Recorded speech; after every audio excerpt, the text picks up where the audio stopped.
약 40년 가까이 춘천에서 살다가 요즘은 화천에 가서 집필 하고 있는 소설가 이회수입니다.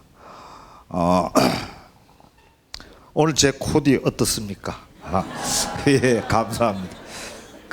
저는 항상 제 몸, 마음, 영혼 전부 다 제 아내한테 맡겨놓고 삽니다. 거의 농담 삼아 말하건대 만년 노예 계약 그리고 저는 오늘 앵벌이로 나왔습니다. 정말로 저는 이제 제 아내에 대해서 상당히 고맙게 생각합니다. 어쨌건 간에 세상은 누구도 혼자 살 수는 없죠. 제가 제일 세상에서 나쁘게 생각하는 사람을 나뿐인 놈이라고 생각합니다. 세상에 만물이 다 함께 공존하는데 어떻게 나뿐으로 살 수가 있겠습니까? 그래서 세상에서 제일 나쁜 놈은 딱 한 가지 경우밖에 없습니다. 바로 나뿐인 놈이죠. 나뿐인 놈이 변해서 나쁜 놈이 됐습니다. 그런데 사실 말입니다. 누구나 인간은 행복해지기 위해서 살아갑니다. 함께 살든 나뿐으로 살든 어쨌건 간에 자기 딴에는 그것이 행복하다고 생각해서 그것을 선택합니다. 그런데 과연 행복이 뭘까요? 어떻게 하면은 행복해질 수 있을까요? 우리가 공부를 하는 것도 또 취직을 하는 것도 또는 결혼을 하는 것도 다 사실은 행복과 직결되어 있습니다. 자기 딴에는 어쨌건 간에 그것을 선택함으로 해서 행복해지리라고 생각했기 때문에 그것을 선택해서 열심히 살아갑니다. 저는 사실 방송통신대학 다니시는 분들, 특히 졸업하신 분들 굉장히 존경합니다. 얼마나 힘든가를 제가 잘 알고 있습니다. 제 주변에도 어렵게 공부하시고 졸업하셔서 좋은 직장들 얻어서 열심히 살아가시는 분들 계십니다. 그러나 사실 저는 대한민국의 제도권 교육에 대해서 굉장히 혐오감을 느끼고 있는 사람 중에 하나입니다. 요즘 초등학교 한 4학년만 돼도 학원 8개씩 다닙니다. 학교는 잠자러 가고 학원은 공부하러 간다는 말이 생길 정도로 굉장히 부조리한 그러한 구조를 가지고 있습니다. 자연을 한번 볼까요? 자연. 제비는 하늘을 잘 납니다. 다람쥐는 나무를 잘 탑니다. 두더지는 땅을 잘 파죠. 물고기는 헤엄을 잘 칩니다. 한 가지만 잘해도 먹고 사는데 지장이 없습니다. 근데 사람 한번 보십시오. 요즘 중고등학생들 가방 보세요. 미어 터집니다. 다 공부합니다. 예. 이걸 자연으로 한번 비교해 볼까요? 두더지한테 나는 법 가르칩니다. 무슨 소용이 있죠? 제비한테 땅 파는 거 가르칩니다. 무슨 소용이 있습니까? 살기만 고달프지. 오늘 젊은이들 저를 요즘 멘토로 생각해가지고 인생을 상담하러 오는 젊은이들 많습니다. 특히 가장 많은 얘기가 나는 특기도 없고 취미도 없고 그리고 장래도 암담하고 꿈도 없습니다. 어떻게 해야 됩니까? 이거 참 난감합니다. 오늘날 특히 20대의 나이를 질풍노도의 시기라 그럽니다. 그런데 대개 20대들이 질풍노도로 살아갑니다. 예. 그래서 어떻게 해서든 인생 역전을 꿈꿉니다. 아니 살아보지도 않은 인생을 어떻게 역전시킨다는 말입니까? 제 후배 중에 시인이 한 분 계시는데 어느 고등학교에 첫 발령을 받아서 시골인데 가가지고 도대체 문학에 대한 관심이 이 학교 학생들은 얼마나 있는가 알아보느라고 여기서 백일장 나가보는 학생 손들어 보라고 그랬답니다. 그러니까 한 학생이 손 번쩍 들더니 벌떡 일어나가지고 선생님 여는요 100일장이 아니라 5일장이래요 그러더라고요. 이게 사실은 대한민국 이 중고등학교 교육의 현주소입니다. 당연히 장래가 암담할 수밖에 없어요. 그리고 초등학생들 뭐 7개, 8개씩 학원 다니는 학생들 밤 10시쯤 또는 10시 넘어서 부모님 자동차, 승용차 타고 귀가합니다. 차문 즈 내리고 밤 10시쯤에 창밖을 내다보면서 귀가하는 그 표정 보신 적 있습니까? 이거 40대 셀러리맨입니다. 이게 4학년짜리 얼굴 아닙니다. 인생 다 포기한 듯이 삽니다. 도시에서 태어나 도시에서 사는 학생들, 문제가 생기면은 딱 한마디로 모든 문제를 해결합니다. 엄마 돈. 시골의 학생들 엄마 돈 하려고 그러면 한 5리 정도 논밭에 뛰어나가야 됩니다. 근데 엄마 돈 하면 돈 날아옵니까? 돌 날아오지.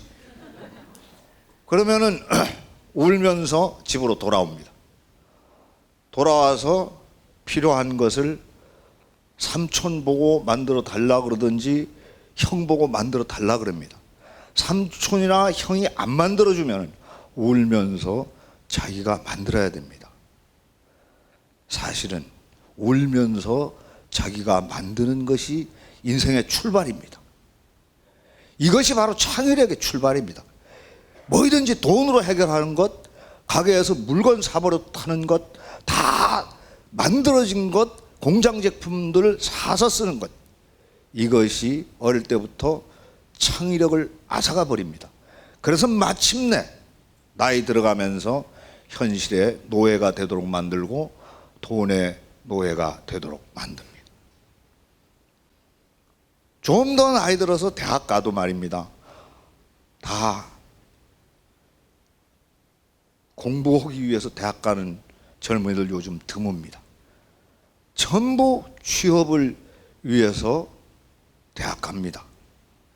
그래서 대학이 학문의 전당이 아니라 거대한 지식의 영안실이 되어버리는 것이 오늘날의 현실입니다. 어느 초등학교에서 선생님이 문제를 냈습니다. 사흘도 안 돼서 계획을 수정하거나 포기해버리는 경우를 뭐라고 하나요? 사자성어로 답하시오. 작하고 괄호하고 삼하고 괄호했습니다. 작심삼일이겠죠? 출제자가 원하는 답은 어느 학생이 정답을 썼습니다. 작은 삼촌. 물론 출제자는 틀렸다고 이렇게 빨간 선을 그을 겁니다. 빗금을 칠 거예요. 그러나 이건 다른 대답이지 틀린 대답은 아닙니다. 그렇죠? 대한민국 오늘날 작은 삼촌들 다 그러고 있잖아요. 20대들. 예? 왜 이런 현상이 생겼을까요? 가치관이 잘못되어 있기 때문에 그렇습니다. 무엇이 진정으로 우리를 행복하게 만들어주는지, 무엇이 정말 가치 있는 것인지 알 수 없는 세상이 되어버렸습니다. 저는 이제 오늘 여러분한테 정말로 소중한 얘기를 하고 싶어서 이 자리에 나왔습니다.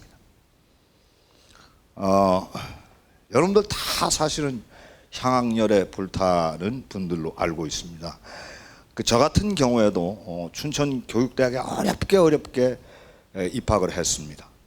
근데 집이 너무 가난해서 한 학기 휴학하고 용돈이 아니라 등록금 벌어서 그 다음 학기 다니고 또 한 학기 휴학하고 그 다음 학기 다니고 이렇게 하다가 보니까 군대 갔다 오고 교칙에 의해서 7년 이상 다닐 수 없기 때문에 잘렸습니다.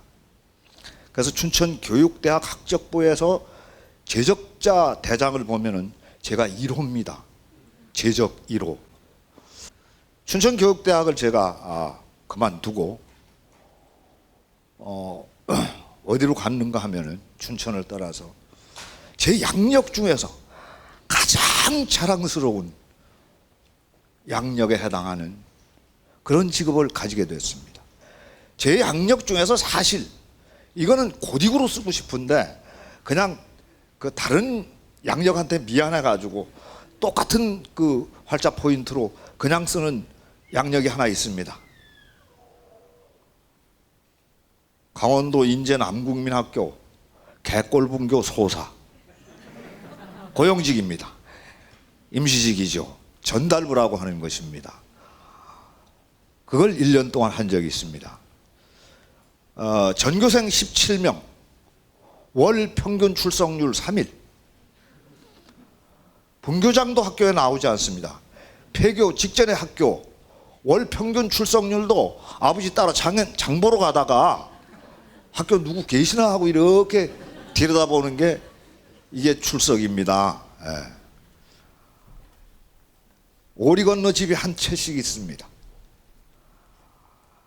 그 사람들은 화전민들이었었는데 다 배운 사람한테 쏘가서 자기들이 거기에 들어와서 그런 식으로 산다고 생각해서 배운 사람들한테 증오심을 가지고 있는 사람들입니다. 편지는 답장도 할 필요 없고 읽기만 하면 된답니다. 그래서 국어는 편지 읽는 정도의 수준이면 되고 산수는 거스름돈 더 받는 거는 괜찮은데 덜 받으면 안 될 정도면 된다는 거예요.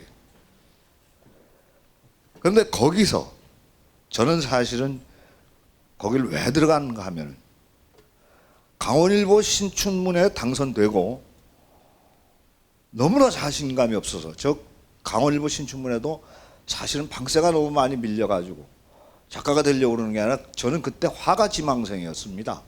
그래서 그 밀린 방세 갚으려고 신춘문예에 응모를 했다 덜커덕 당선되는 바람에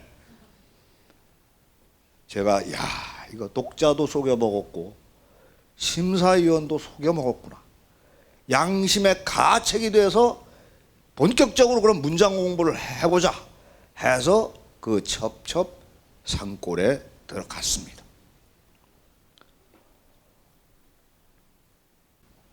아침이면 이제 빨리 아침이 되기만 기다리는데 아침이 되면은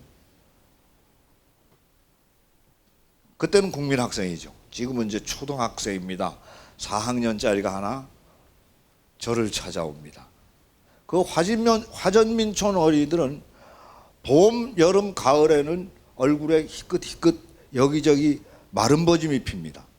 그런데 겨울만 되면은 뽀얗게 살아납니다.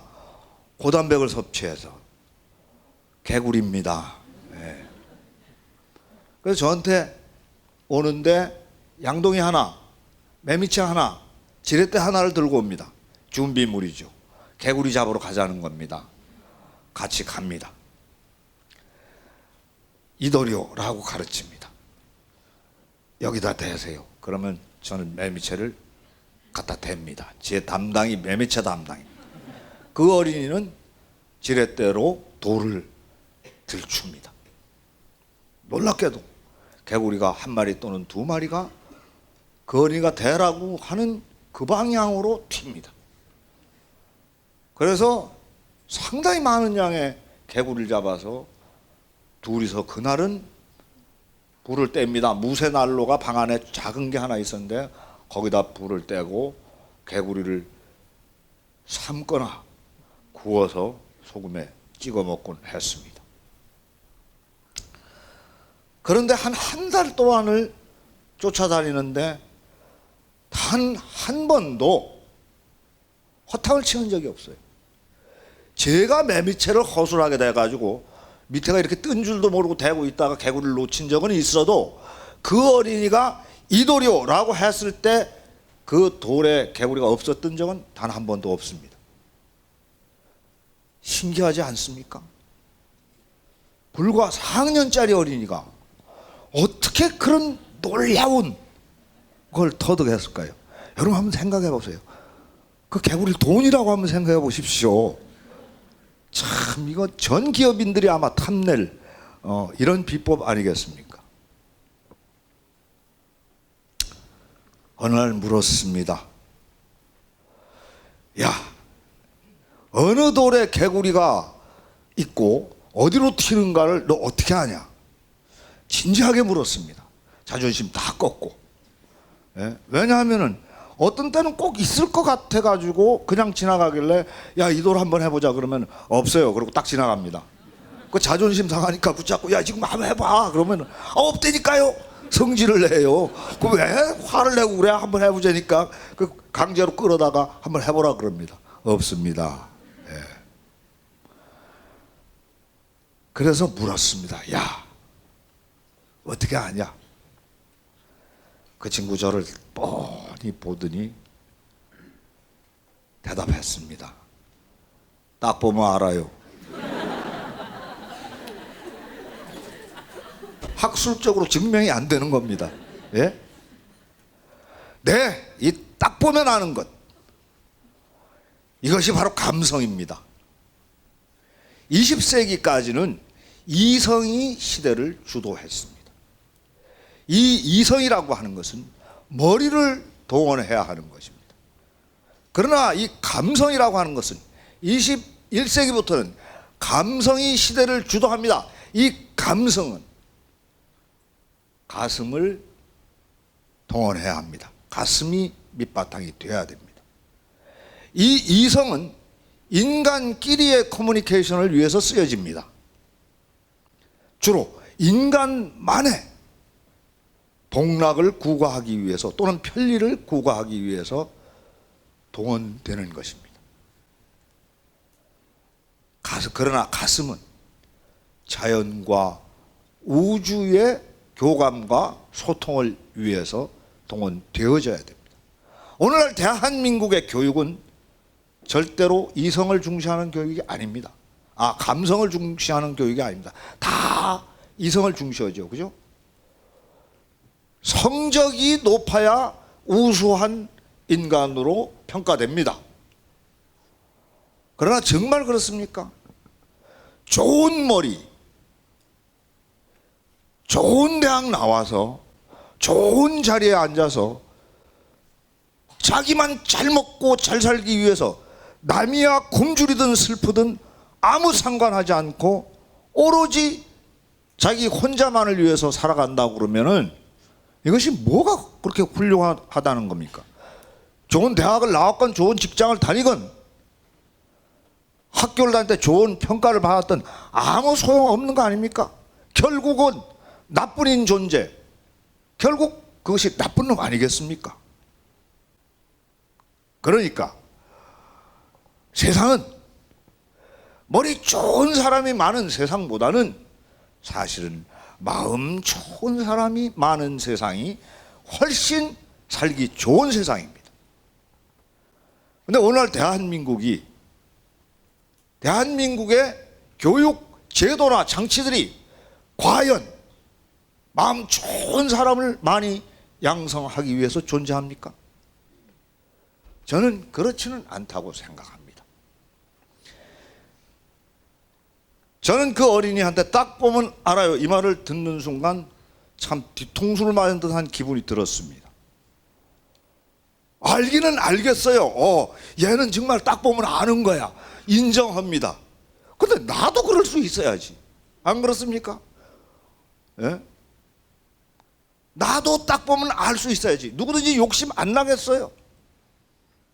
그때부터 저도 어떻게 하면 딱 보면 알 수 있을까? 열심히 공부했습니다. 나중에 깨달았습니다. 이거는 안 게 아니라 깨달은 겁니다. 무릇 진정한 공부는 알기 위해서 하는 공부는 아닙니다.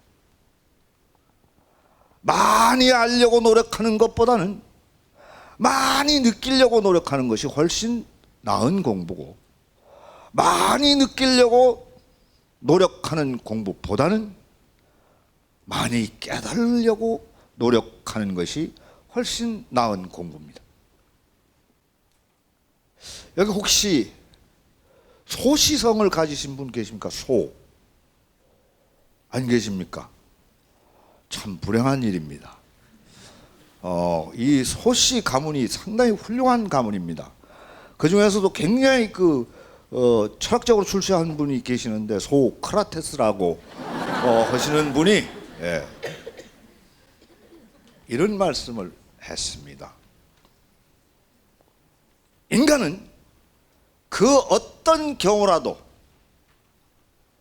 아름답지 않은 것은 사랑할 수 없다. 오, 굉장하지 않습니까? 그런데 이렇게 못생긴 사람이, 이회소 같이 이렇게 못생긴 사람이 그래도 자칭 우주미인을 제가 이렇게 모시고 삽니다. 왜 이게 못생긴 사람은 아름다운 건 아닌데 어떻게 제가 그런 미인을 모시고 살 수 있을까요? 그 소 선생께서 이런 말씀을 하셨습니다. 아름다우면은 두 가지가 있다. 하나는 외형적 아름다움이고 또 하나는 내면적 아름다움입니다. 외형적 아름다움은 시간에 자유롭지 못하다.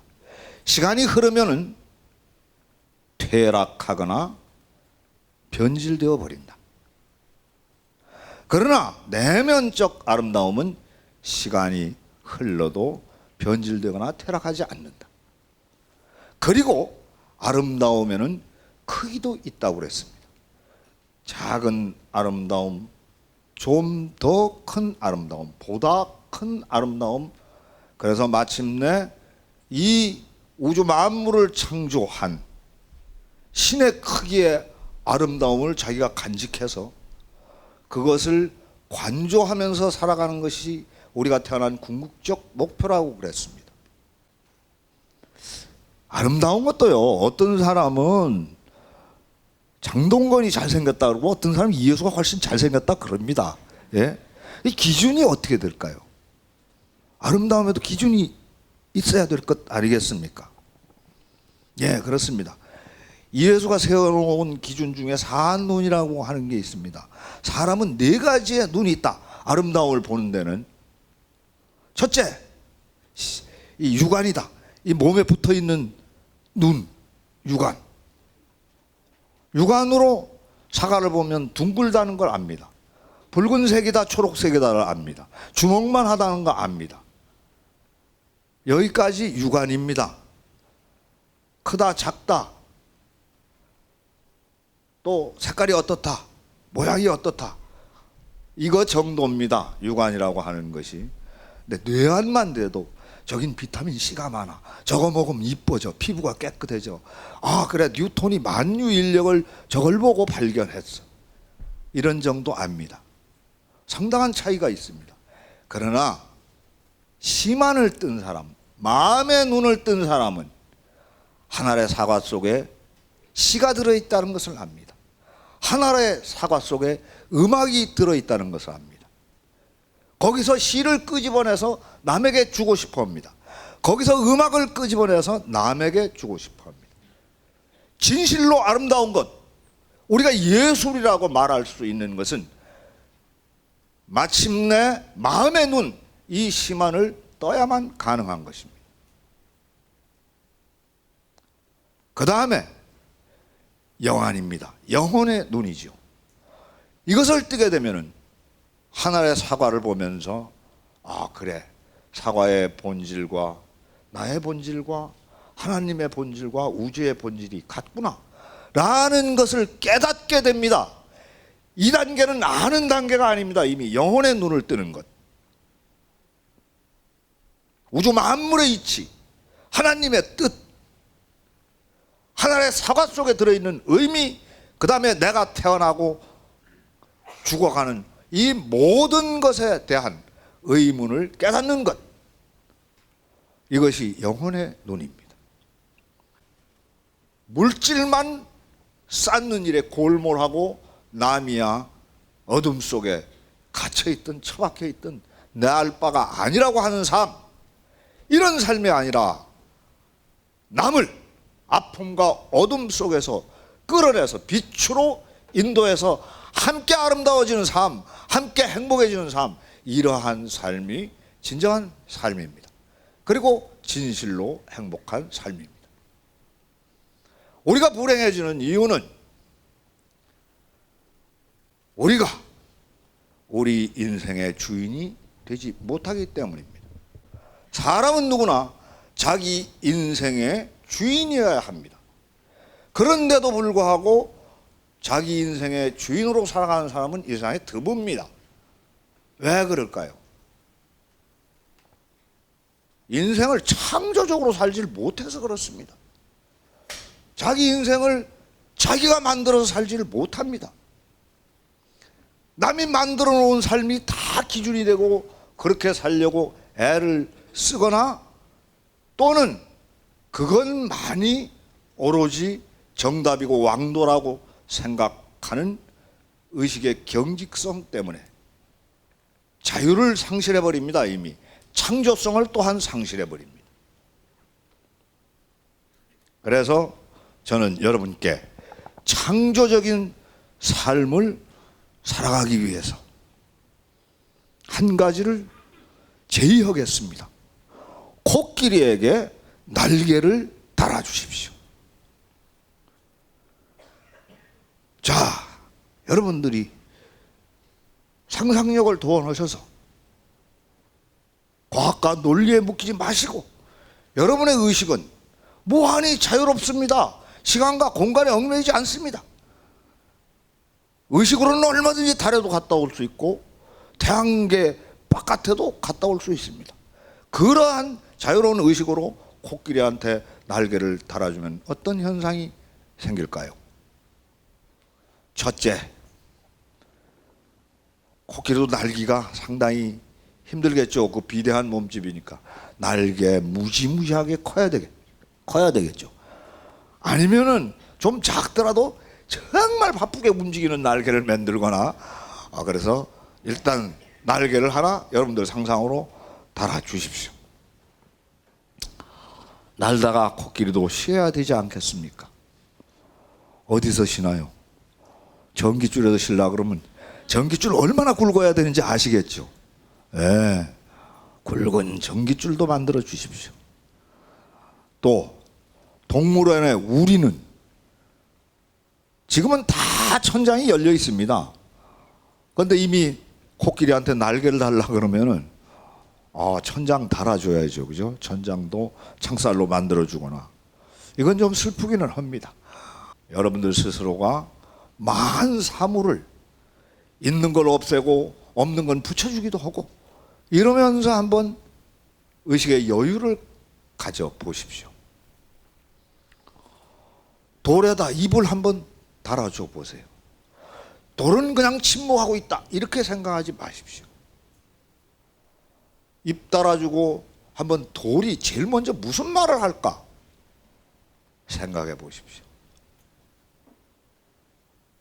얼마나 세상이 시끄러워질는지도 생각해 보십시오. 그동안에 참았던 얘기 다 할 거 아닙니까? 예? 이것이 바로 창의력의 출발입니다. 저는 그 국민학교 4학년짜리에게 딱 보면 알아요. 이 말을 듣는 순간 어떻게 하면 딱 보면 알 수 있을까를 알아내기 위해서 그해 겨울 방에 불 안 뗐습니다. 방문 열고 밤과 낮을 다 보냈습니다. 그리고 수시로 너무나 외로워서 나무에게도 말을 걸고 산에게도 말을 걸고 얼음 밑으로 흘러가는 계곡 물에게도 말을 걸었습니다. 그리고 어느 순간 나무의 말을 알아들을 수 있게 됐습니다. 산의 말을 알아들을 수 있게 됐습니다. 계곡의 말을 알아들을 수 있게 됐습니다. 비결이 뭘까요? 합일입니다. 마음과 그것이 합해져야만 소통이 가능한 것입니다. 도사 별 볼 일 없는 겁니다. 아까 기 얘기를 잠깐 했었습니다. 기는 정신으로부터 비롯된다고 그랬죠.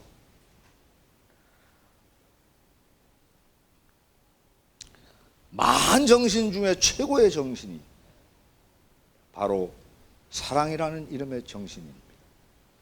물질로서도 정신으로서도 영혼으로서도 어떤 사물을 사랑하는 것은 소통의 첩경이면서 합일의 첩경입니다. 내가 산의 기운을 얻어 쓰고 싶다면 산을 사랑하십시오. 사랑하는 순간에 산과 나의 형질이 같아집니다. 내가 바다의 기운을 얻어 쓰고 싶다면 바다와 마주 앉아 바다를 사랑하십시오. 그러면 바다와 나의 형질이 같아집니다. 이 합일하는 순간에 나와 바다의 형질이 같거나 나와 산의 형질이 같아지는 순간에 딱 보면 알게 돼 있습니다. 일찍이 그래서 저는 초등학교 4학년에게 큰 것을 얻어서 깨닫고 그 다음부터는 세 분을 제가 스승으로 모십니다. 첫째, 그 초등학교 4학년이 제 첫째 스승입니다. 두 번째 스승은 어느 날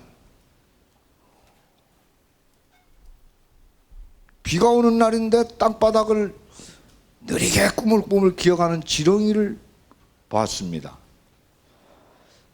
그 당시만 하더라도 저는 노숙자 생활에 아주 익숙해 있었기 때문에 참 외모를 전혀 신경 안 쓰고 살던 시절입니다. 근데 사람들이 저를 엄청나게 싫어했어요. 거의 뭐 싫어했다기보다 그냥 혐오했다 그러나요? 뭐 가까이 가기를 꺼리고 뭐 말도 하기를 꺼렸었는데 그 지렁이를 보니까 꼭 제 신세하고 똑같아 보였어요. 그래서 야, 사람들이 왜 저놈을 저렇게 미워할까? 저놈 정말 징그러운 건가? 그리고 손바닥에 올려놓고 봤습니다. 징그러워요. 예. 참 징그러워 보였습니다. 근데 왠지 나와 같다는 점에서 변명해주고 싶었어요. 뭐라도 이게 지렁이의 전부일까? 이게 다인가? 도서관에 가서 지렁이라고 찾아봤습니다. 지렁이하고 연관된, 그러니까 요즘 얘기를 하면은 검색어지요. 예. 도서관에 가서 다 찾아봤습니다. 그런데 아리스토텔레스가, 예? 이 훌륭한 철학자가 너 위대한 대지의 창조자 지렁이여, 이렇게 일갈한 시를 봤어요. 아니, 지렁이가 뭔 일을 했는데 위대한 대지의 창조자라 그러지? 다시 막 찾았습니다. 학술적으로 지렁이를 탐구한 분들의 책을 찾아봤습니다. 놀라지 마십시오. 지렁이 한 마리가 1년 동안 먹고 토해내는 흙이 10톤입니다. 10톤 트럭으로 한 트럭이 되는 거예요. 얼마나 대단합니까? 그런데 까짓건 뭐 흙 먹고 토해내는 거야. 뭐 인간도 쌀 먹고 그 정도의 변은 다 배설하지 않습니까? 그런데 문제는 말입니다. 지렁이가 먹고 토한 흙들은 전부 옥토가 된다는 겁니다. 모든 식물이 건강하게 생육할 수 있는 비옥한 땅으로 변한다는 겁니다.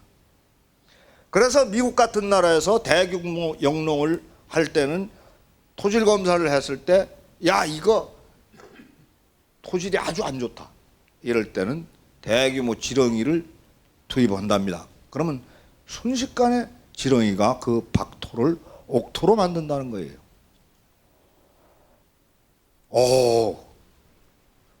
하는 일이 있구나. 제가 감탄했습니다. 그런데 그때 제가 의구심을 가지기 시작했습니다. 다른 동물들이나 곤충을 한번 보십시오. 자기 목숨을 부지하기 위해서 또는 종족을 보존하기 위해서 반드시 공격무기나 방어무기를 가지고 있습니다.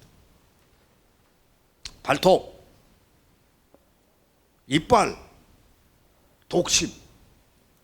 그런데 지렁이는 없습니다. 지렁이한테 물려 죽은 사람 보셨습니까?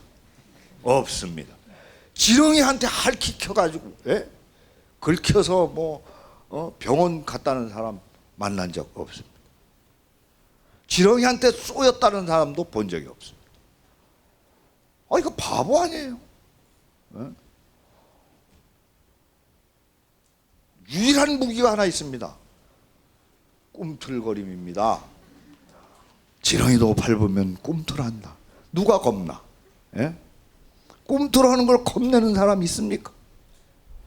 그런데 말입니다. 이것이 정말 기가 막힌 일입니다. 지렁이, 공중에 나는 새도 먹습니다. 먹어도 아무 탈나지 않습니다. 땅바닥을 기는 개미도 먹습니다. 먹고 아무 탈이 나지 않습니다. 물속을 헤엄치는 물고기도 먹습니다. 아무 탈이 없습니다. 다 줍니다. 이 거룩한 이 희생정신, 봉사정신. 그런데 꿈틀거립니다. 이 말을 알아들어야 합니다. 다 먹지 마세요. 놓아주세요. 하는 것입니다. 왜? 좀 먹다 남기면 다시 한 마리로 복원합니다. 원상복귀됩니다. 이것이야말로 진정한 진화입니다. 남한테 상처 하나 안 내고 오로지 자기 몸에 거의 다를 남에게 내어주고 그리고 남몰래 숨어서 자기 자신을 복원하는 이 놀라운 진화 얼마나 선량합니까? 제가 넙죽 엎드려 사부님 하고 모시기로 했습니다. 요새 지렁이 보면 참 정말 가슴이 막 벅찹니다. 특히 오늘날 인간들 보십시오. 서로 못 잡아먹어 안달 아닙니까? 자기 하나만 그냥 잘 살면 된다는 그러한 방식. 초등학교 때부터 옆에 앉은 놈도 적이고 뒤에 앉은 놈도 적이고 같은 또래가 다 적이야. 왜 그렇게 살아야 됩니까? 왜 지렁이처럼 살지 못합니까? 세 번째 스승, 걸레 한번 보십시오. 걸레. 다 더럽다고 그럽니다. 다 더럽다고. 근데 정말 더러워요? 지금 여러분들 입고 계시는 거 이거 다 예비걸레야. 안 그렇습니까? 걸레가 처음부터 걸레인가요? 다 제 할 일 하고 나서 걸레가 되는 겁니다. 걸레가 된 다음에도 하는 일 보세요. 다 남 깨끗하게 만들어 주려고 제 몸 다 찢고 합니다. 얼마나 거룩합니까? 그런데 걸레의 부분과 순간만을 보고 걸레는 더럽다, 쓸모없다, 가치 없다 이렇게 판단하고 맙니다. 그러니까 우리가 무엇을 판단할 때 단순하게 겉만 보고 부분과 순간에서 무엇인가를 판단해서는 안 된다는 겁니다. 어떤 사물의 가치나 또는 인생의 가치도 결국 전체와 영혼을 바라보고 그것을 가늠하거나 저울질해야만이 됩니다. 그렇게 되면 궁극적으로는 이 우주 안에 존재하는 모든 것이 나와 동일한 가치를 가지고 있다는 것을 깨닫게 됩니다. 이것은 알게 되는 것은 아닙니다. 끝으로 이제 어떻게 하면은 합의를 할 수 있으며 어떻게 하는 것이 결국 삶의 중요한 키워드가 되는가? 어떻게 하는 것이 행복과 직결되는가를 말씀드리겠습니다. 결국 소크라테스의 이론을 바탕으로 한다면 인간의 궁극적인 행복이라고 하는 것은 내가 가슴 안에 아름다움을 볼 줄 아는 눈이 뜨여서 수많은 것들을 사랑할 수 있을 때, 그리고 내 안에도 아름다움이 가득해서 수많은 것들이 나를 사랑할 때 비로소 나는 행복한 존재가 될 수 있습니다. 그러니까 단순한 이 육안만으로 인생을 살아가면은 결코 행복해질 수가 없고, 단순한 이 육안으로 부분과 순간에서 무엇인가의 가치를 판단하면 절대로 행복한 인생을 살아갈 수 없고 아름다운 존재가 될 수도 없습니다. 참고 삼아, 그러면 어떻게 하면은 여러분들이 이 도통지경에 달할 수가 있는가? 이건 뭐 산속에서 스님들 한 30년 들고 앉아도 알기 힘든 거예요. 물론 이제 이회수 소설 열심히 읽은 분들은 잘 아시는 분들 계실 겁니다. 죄송합니다. 광고 시간이었습니다. 황금비늘이라고 하는 소설 보면은 이런 얘기 나옵니다. 흥부와 놀부 중에서 흥부는 다리가 부러진 제비를 보고 너무나 가슴이 아파서 내 다리가 아픈 것 같아서 제비 다리를 치료를 해줍니다. 물론 박씨를 나중에 그 제비가 물고 와가지고 부자가 되기는 했습니다만 치료해 줄 때는 그런 계산 없었지 않습니까? 그죠? 그냥 다만 다리가 부러진 제비가 불쌍해, 너무나 아플 것 같아. 이거는 흥부가 제비가 하나가 된 상태입니다. 이것이 바로 마음입니다. 흥부가 제비와 하나가 되었다. 무엇과 하나가 되는 것이 바로 마음입니다. 아까 그 어린이, 개구리 잡던 어린이는 사실은 자연과 하나가 된 겁니다. 그래서 딱 보면 알 수가 있었던 거예요. 자, 놀부 한번 볼까요? 놀부. 흥부가 야, 부자가 됐어. 다리가 부러진 제비를 고쳐줘가지고. 그럼 나도 고쳐주면 부자 될 수 있겠네. 근데 다리가 부러진 제비를 어디서 구해? 내가 분질르면 되겠구나. 뭡니까? 생각입니다. 생각. 인생을 마음으로 살면 행복해지고 생각으로 살면 사실은 불행해지는 겁니다. 아까 제가 말씀드렸죠. 이성은 머리에 기인하는 것이며 인간끼리만의 커뮤니케이션에 유용하게 쓰인다. 그러나 마음은, 가슴은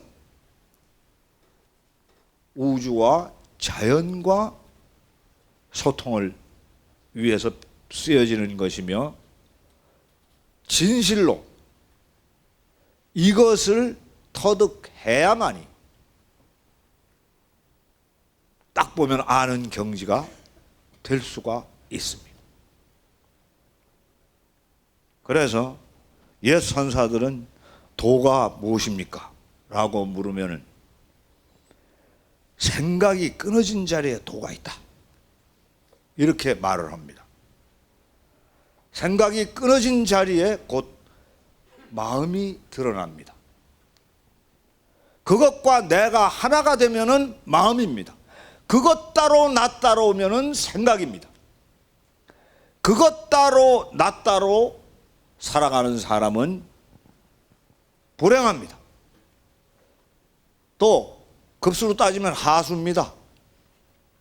그것과 내가 합일해서 살아가는 것, 이것이 깨달은 사람이며 도를 아는 사람이고 도를 실천하는 사람입니다.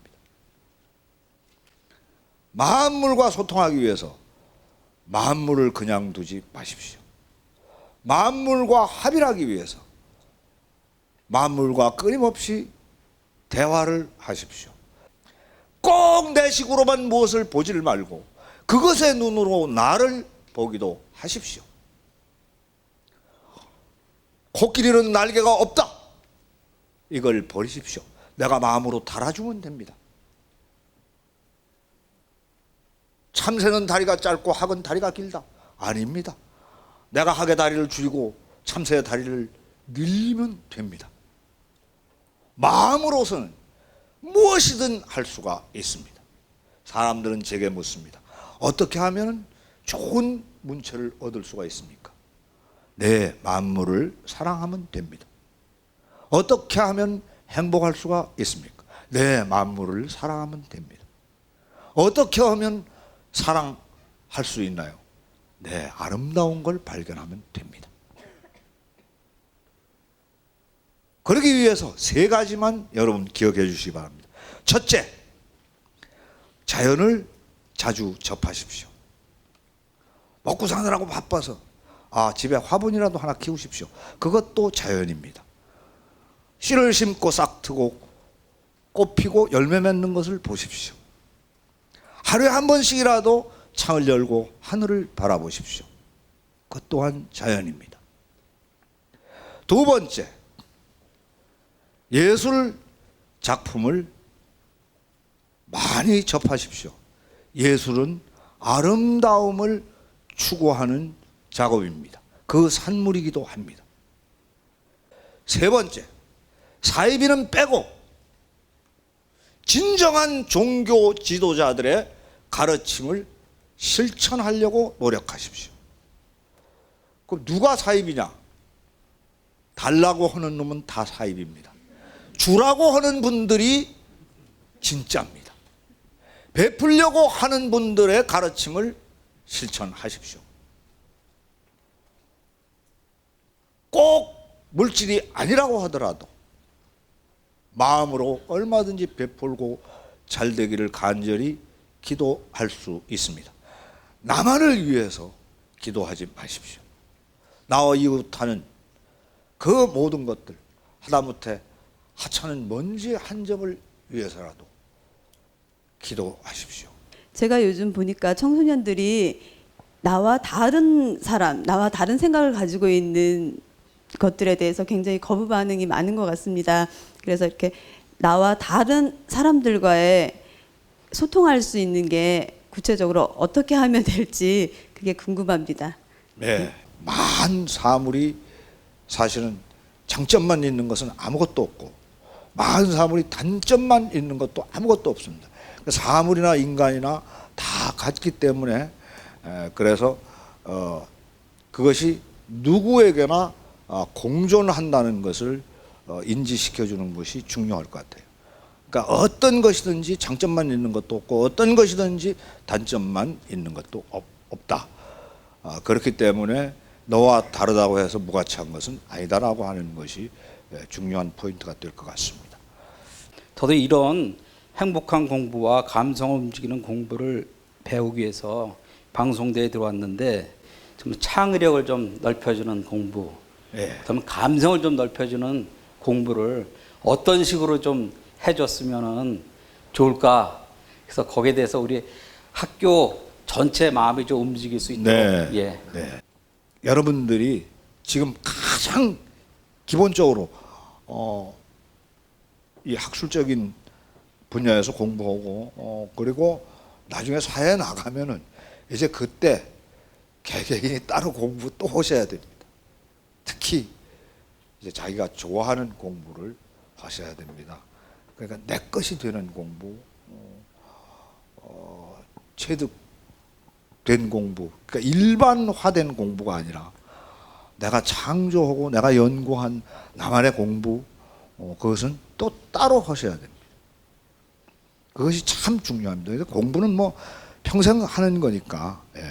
만약에 너무 감성적인 면만 추구하게 된다면 우리나라 경쟁력이 떨어지지는 않을까 하는 생각이 듭니다. 예, 예. 콜라의 양대 산맥 펩시와 코카. 예. 사실은 펩시가 매출이 훨씬 많았습니다. 코카콜라보다. 단지 병의 디자인을 허리가 잘록하게 해서 여성성을 갖추고 그 허리에 병의 허리를 잡으면서 여성을 연상하게 만드는 감성. 요거 하나 가지고 매출을 역전시켰습니다. 예를 하나 들겠습니다. 카피입니다.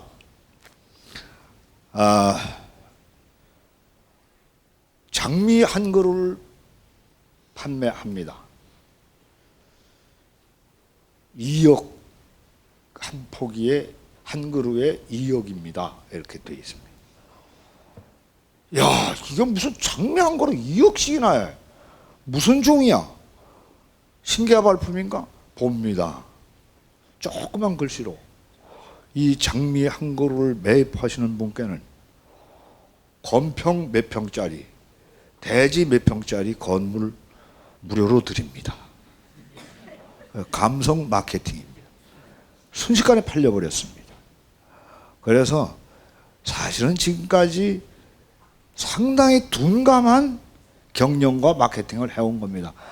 사실은 일반 대학의 CEO들은 그 대학 출신의 CEO 코스, 대학원 CEO 코스의 CEO들은 요새 감성마을에 와서 저한테 감성 세미나를 받습니다. 워크숍도 하고. 그러니까 감성이 이제 앞으로는 미래를 주도할 것이라는 걸 알고 있는 겁니다. 인생은 짧고 예술은 길다는 말이 있습니다. 여러분이 행복하시면은 인생은 짧아질까요? 길어질까요? 예술은 예술가가 죽어도 그 예술이 남기 때문에 아마 길다고 말하는 것일 겁니다. 그러나 여러분들이 공부를 육안이나 뇌안의 범주를 떠나서 마침내 심한이나 영안에 이르게 되면 여러분의 인생이 단지 이 3차원의 지구적 삶만 있는 것이 아니라는 것을 깨달을지도 모릅니다. 먼 훗날 수백 년이 흘러서 언젠가는 여러분들이 또 다른 영혼의 세계에서 강연을 해주시고 제가 여러분 앞에서 다소곳이 앉아서 여러분들의 열강을 경청할 수 있는 기회가 오기를 소망합니다. 여러분, 지구적인 삶 부디 행복해지시기를 빌겠습니다. 감사합니다.